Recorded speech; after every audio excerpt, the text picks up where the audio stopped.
Hey, good morning, everybody. So I'm up here at Winwoods campground, and it's about 40 degrees out right now. Very rainy. Hard to believe. Yesterday it was 80 degrees and sunshine. Weather here in the Midwest during this time of year can change in just a minute. But I decided to go camping anyway. I'd already booked this, so here we are. It's pretty beautiful still because this is just a beautiful campsite. I'm going to show you around here. I love the trees. A lot of pine trees.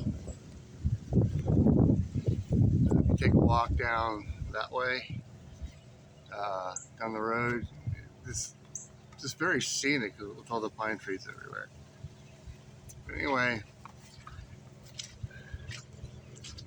this morning, I get up and I read in the Bible, and I've been trying to do this thing with Psalms, where I try to find Psalms that reflect some of the words that Jesus has taught. And like in 112, Psalm 112, it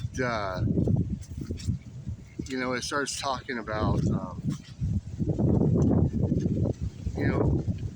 the glory and the justice and the compassion that Jesus would have.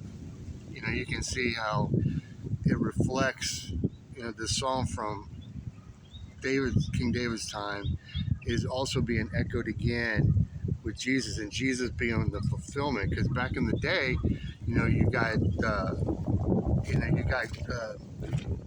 justice from God, and you got compassion from God for your sacrifices that you would make at the temple, and your faithfulness in attending synagogue and everything.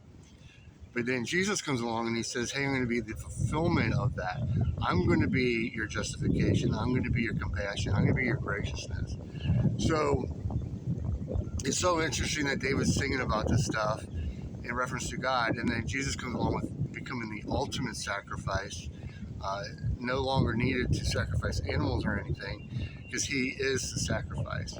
And then he fulfills the scriptures. And again, in Psalms 112, we hear Jesus talking about this, or we hear King David talking about this, and then Jesus later on talks about it, and then becomes the ultimate sacrifice. Anyway, that's just kind of a great little scripture that you can kind of manifest on and think about. Again, I'm just out here enjoying what's kind of a beautiful day, but very cold, very windy. The storm last night, the wind was just incredible. You can probably still hear it. But it was blowing the tent around like crazy. And at one point I really thought the tent was going to lift up right out of the ground, even though I got it staked down pretty well. That's how windy it was.